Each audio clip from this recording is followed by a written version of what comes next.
Hey folks, MasakoX here. Now this story is something that started off with a very small tweak, and whilst it might not have been as spectacular or as flashy as some of the other changes for different series, it was one of the biggest tonal shifts for any example of Goku on this channel. If you delayed Goku's arrival on Earth, he would have landed in a different place to what we got in the original. This time, he landed in West City, and wound up becoming a sibling of the Capsule Corp heiress Bulma, now named Boxer, to keep it in the family of course. This version of Goku wound up a dab hand when it came to mechanical skills, as well as being a good fighter. That part hadn't been lost, but at least the Saiyan had a hobby, which is a little bit off the beaten track somewhat, wouldn't you say? In any case, had Goku been raised at Capsule Corp and given a more sociable and conventional and civilized upbringing, could we have had something different and something more prosperous? Well, the first signs are very good, I'll give you that. Today's video is sponsored by Tokyo Treat and MasakoX. With MasakoX, you will receive 20 traditional and artisan Japanese delights, including Japanese teas and one wonderfully crafted example of tableware with your box every month. MasakoX helps local Japanese snack makers continue to share their traditions that have been passed down for over a century. So not only is it for a good cause, but it's also in good taste. Both Philly and I adore the matcha cream daifuku, Philly especially. She loves mochi. As for Tokyo Treat, you'll get to try up to 20 of the latest, most exclusive and seasonal flavored Japanese snacks like banana caramel flavored Kit Kats. Not to mention these Tokyo Treat exclusive snacks like the Tokyo Red Bean Loaf and Pine Ame Candy, which are only available in this month's limited edition Sakura themed box. You can't get them anywhere else, so you don't want to miss out on these. This month's themes for Tokyo Treat and MasakoX are Sakura Picnic and Matcha and Mochi.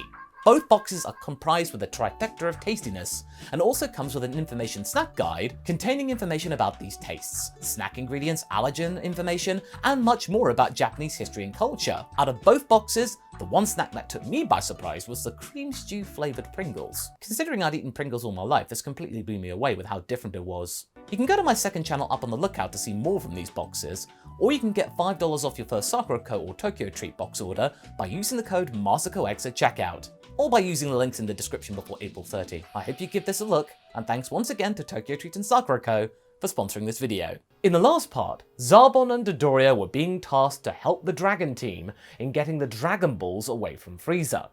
Despite their very close links to Frieza, and the ability to be able to sneak in undetected and walk out the front door with said orbs, Boxer just couldn't bring himself to trust them, especially with an angry prince breathing down his neck, and him having to be kept on a short lead himself. Piano here managed to find his feet, finally, and provided a much needed salvo for our heroes, after having spent many parts coming to terms with his heritage and shouting at a lot of people. He had managed to do something meaningful and good instead of raving all the time. Thanks to this hybrid Namekian mutant, it meant that our heroes had just enough time to at least try and get the wishes on Porunga and hopefully stop Frieza from gaining his desire to be immortal. But then again, we don't know how long those Icelings can live for, so is immortality relatively moot? Anyway, let's resume before getting too bogged down, shall we? So yes, the initial part of the plan was successful. Thanks to the powers of Porunga, Piccolo was revived and moved to Namek, although the whole ordeal had been a pretty big shocker for said Namekian. After all, just a few seconds ago, he had been in the other world, and now, right this second, he was finding himself right in the middle of the world where his ancestors had raised themselves. It was a lot to take in, I can assure you. But at least the major part of the hero's plan had gone off without too many problems. He eventually found himself though amongst his allies, and was relieved to find out he wouldn't be going into this blind. He was quickly brought up to speed with the recent events, and indeed was very grateful for that. "Quite frankly, it sounds almost like you don't need my help," he joked mildly, providing some mild relief. But that mild relief was fleeting. Sadly, our heroes didn't manage to get their third wish in time. Nope, Frieza hadn't turned up to interrupt them. It was simply down to the fact that Guru simply expired, possibly due to the wake of destruction left by the angered Frieza, causing him great sorrow, the Dragon Balls immediately turning to stone. and the third wish looking like it wasn't going to be happening. With that rather stark revelation behind them, Piccolo thought it was probably for the best to move to the place where Lon Jon and Dende were, and they were trying to heal up Vegeta, Boxer and Nail, as they were communicating amongst one another, and he knew that they could use some backup. Granted, Piccolo wasn't the strongest being going right now, but he was one of the few people currently out there fully charged and ready in case things did go south. As the Dragon Balls were out of power for now, the Patrollers also reckoned that it was probably fruitless to remain out in the open at the moment, and thusly, they decided to fall back and await further developments. Jaco used this cover time to call in some reinforcements in the hope that they will be able to do enough to slow down Frieza perhaps, and perhaps prevent him from wreaking havoc on the planet in a fit of rage, because he was best known to do that, get into a fit of rage. As part of this plan, Jaco took Mark, Krillin, Piano and Iriko with him. The group was about ready to gather again. And as expected, when Big Green returned, Nail suggested something rather unexpected. Something that had been forbidden amongst the Namekians for decades, but now was pretty much their only hope to make any positive headway against the Emperor of North Galaxy. You see, he said, instead of wasting Dende's energy and trying to heal everybody, Nail could perhaps fuse with Piccolo? Nail seemed quite fervent in doing this, as he believed the newcomer to be a formidable warrior, and the resulting fusion should be enough to at least give Frieza a hard time for a bit, allowing the others to go about the rest of their strategies uninterrupted. Although it was hard to stomach for his younger sibling in Dende, they knew that this might give them a better chance in the long run, and so they had to accept that what they were doing was very much against the grain of Namekian society. But mind you, there really wasn't much left of it right now to speak of. The fused warrior might indeed be enough to stop Frieza. And as you might expect, Vegeta was around to pour water over this kindling idea. "Keep your eyes peeled, Namekian." Vegeta spat some blood while saying this.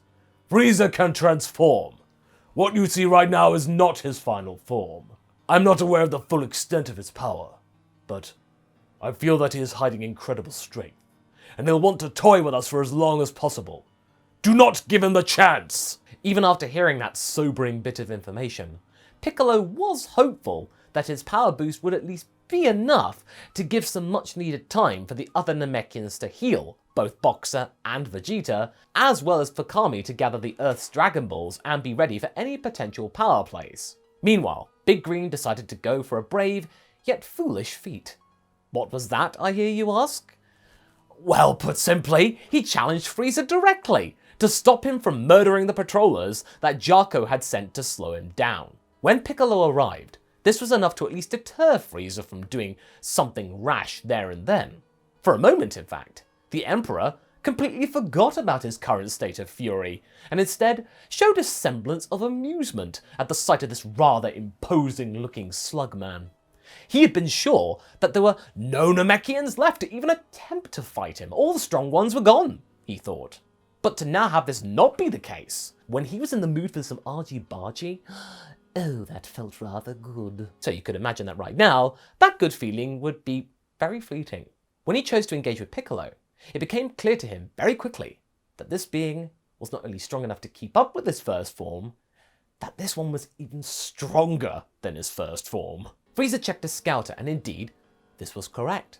But he hoped that this was merely faulty readouts at play. It couldn't be true. But after a couple of minutes of being utterly pummeled by Piccolo, this was no mechanical error. This Namekian was truly doing him a great amount of damage. And as you would expect, Frieza would mask his anger with a sense of patronizing, trying to humour the Namekian. And as he did this, it was enough time to prompt Frieza to transform into his second state and punish this arrogant being for even daring to try and take him on.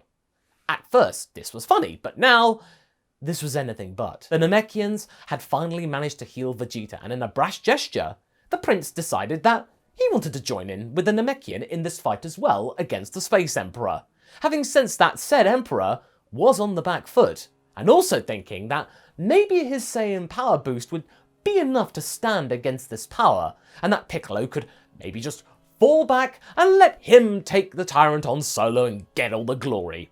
This time, however, Boxer needed more time to fully recover, so yeah, Piccolo and Vegeta have to do a lot more to try and stall Frieza for even longer. So as Vegeta joined in to fight against Frieza, he was already transforming into his third form. While the Prince and the Namekian had shown some rather impressive resilience against the second form, it became quickly apparent that, yeah, Boxer would be needed to help, as the powers of third form Frieza were quickly starting to look positively terrifying. The others joined in to help as well, in an all-out encounter against Frieza.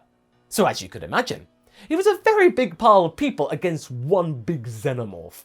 Jaco, Krillin and Mark, as well as Lon Jon, all tried to aid in their effort against Frieza.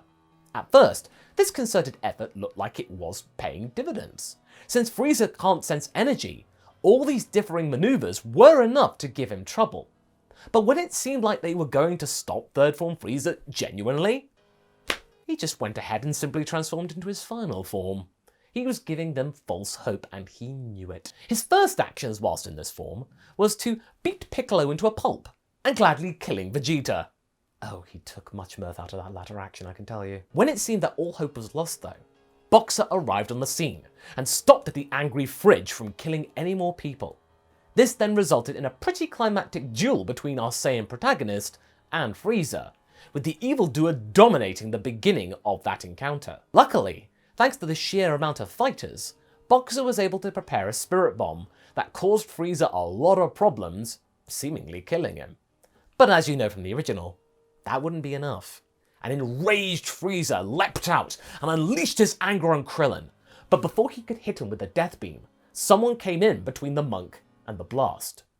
It was Mark, whose chest got pierced by the stray beam. As you could probably imagine, this of course causes a lot of shock and distress amongst our heroes, with Frieza attempting to target more victims with similar maneuvers, hurting the likes of Piccolo and Jaco considerably. But before he manages to truly unleash his anger upon the world, Boxer's hair starts to glow gold, and he transforms the radiant light into the legendary Super Saiyan. Despite Boxer's power being less than the original Goku, and his mind much more rounded, all of this heartache and sorrow was still enough to tip our Saiyan over the edge. The fight then becomes much more one-sided. With the help of King Kai and Kami, everyone killed by Frieza and his men, including the poor Mark, who will definitely remember this encounter very vividly, are revived. And with the help of Porunga, called by Piano and Dende, everyone who is not Boxer or Frieza gets safely sent to Earth and out of harm's way, except for Zarbon and Dodoria, who were busy watching the encounter on the collapsing planet, as Frieza had then decided to give Namek his very special kiss. The two minions turned to each other. Well, shouldn't we get out of here? Dodoria seemed pretty stressed by the whole situation. Zarbon nodded with a serious look. Prepare to fly before the planet explodes. If Frieza indeed manages to survive, we'll pick him up. Otherwise, we'll report to King Cold that nothing could have been done to save him. We did the best we could. And if the Saiyan wins? Zarbon didn't answer that last one, watching silently the trade-off between the two. The power that was flowing through Boxer's veins was making him angrier and angrier with each passing second. But it didn't cloud his tactical mind. Fortunately, that part of his psyche was strong enough to keep some level of faculty. In this timeline, Frieza is not getting his full power transformation since Boxer would never allow him to use it.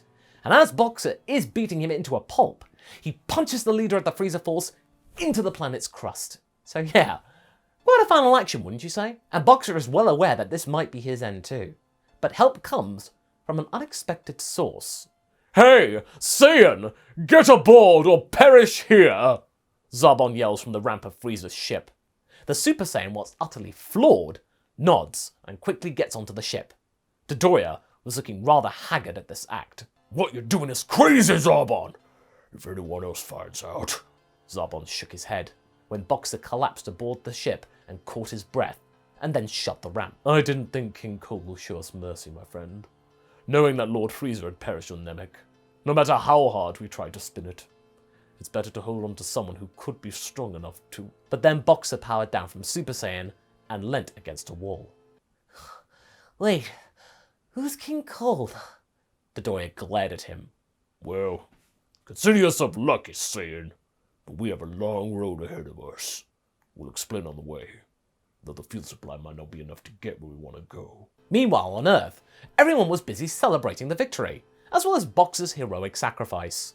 Mark is reunited with his family and loved ones, Lon, John, Chi-Chi and Bulma, and the rest of the family await for the Dragon Balls to become ready for the revival of Boxer, only to then discover that he is alive still and busy, somewhere far away, not wanting to be brought back just yet, which confuses everybody greatly, as it doesn't feel very much like the Boxer that he knew to do that. But after all was said and done, Guru bid farewell to his children, blessing them with the promise of a new world and naming Mori as his successor. And as for Piano, the Namekians decide to accept him for his heroic antics on Namek, but he still isn't sure that he wants to drop his evil stature and demeanour. But then he has a talk with Piccolo. You know, I may not want to follow your father's footsteps anymore, but that doesn't mean that I won't find my own way of ruling this sorry, miserable planet. Piccolo chuckled though. Yeah, keep telling yourself that, brother. Did you just call me? Don't get used to it. He patted him on the shoulder.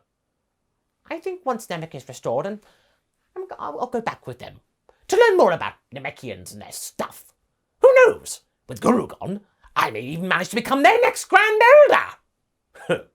Good luck. And as promised, when the time came, Piano left with Mori, when the Namekians could finally wish back their home. But did Boxer manage to really destroy Frieza? Although he didn't allow the tyrant to power up to his full state, he did not know just how resilient the evil Emperor truly was. He was, however, left with severe cuts, burns and deep wounds, so when King Cold found him, he was in a very sorry state, though he wasn't cut in half. The monarch realised that his son had been betrayed, and in order to right this wrong, he ordered his progeny to be rebuilt and tasked the Ginyu Force with preparing a full planetary invasion of planet Earth. Meanwhile, Vegeta decided to go and look for Kakarot himself, hoping that he had been busy fighting the remains of Frieza's army. And that's where we're going to be leaving things for right now. If you liked this story, where things weren't going Frieza's way, check out this story here, where Goku married Bulma and utterly went mad on the Emperor. And I shall see you in the next video. Catch you later!